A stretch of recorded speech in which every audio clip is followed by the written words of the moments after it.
नमस्कार। क्या आपने कभी सोचा है रावण का पुष्पक विमान क्या वो एक उड़न खटोला था या कोई इंटरगैलेक्टिक मशीन? रामायण और महाभारत में फ्लाइंग मशीन्स का जिक्र क्या सिर्फ कल्पना थी या एडवांस टेक्नोलॉजी? जब वेद कहते हैं कि विमान आकाश में बिना किसी आवाज़ के उड़ते थे, तो क्या ये आज के यूएफओज जैसे नहीं हैं? नासा और इसरो आज जो खोज रहे हैं, क्या ऋषियों ने हजारों साल पहले जान लिया था? क्या प्राचीन देवता सच में धरती के नहीं किसी और डायमेंशन से आए थे?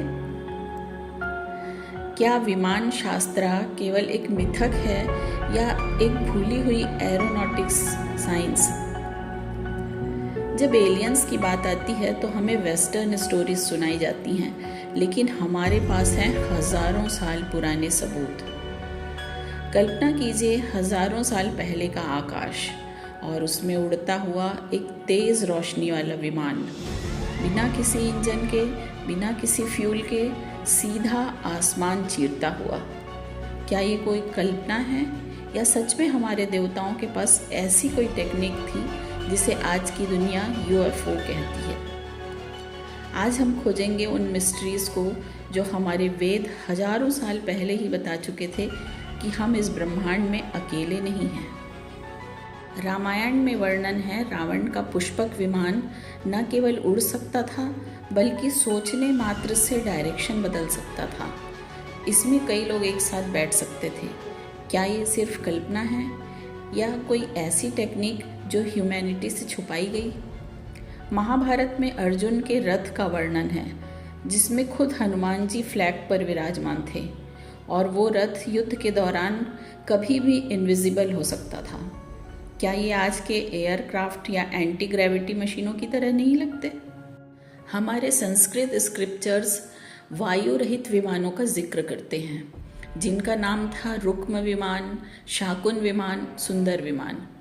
इनमें उड़ान की स्पीड और फ्यूल, यहाँ तक कि रडार अवॉइडेंस जैसे संकेत भी मिलते हैं। इन सब का जिक्र 7000 साल पुराने ग्रंथों में है। कई पुराणों में ऐसे देव आते हैं जो आकाश से उतरते हैं, रथ से आते हैं, फिर लौट जाते हैं। क्या ये वही इंटरडायमेंशनल विजिटर्स थे जिन्हें आज एलियन कहा जाता है?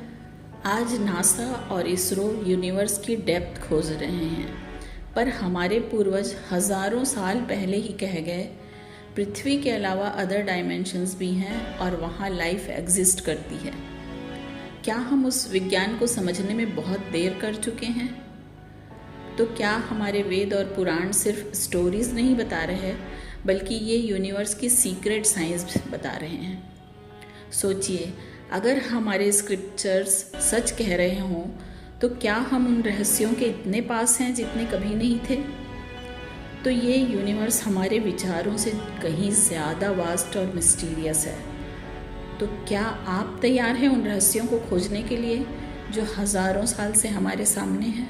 अगर हाँ, तो शक्ति रूपिणी को सब्सक्राइब कीजिए, वीडियो को लाइक और शेयर कीजिए और कमेंट में लिखिए, मुझे अपने भारतीय होने पर गर्व है।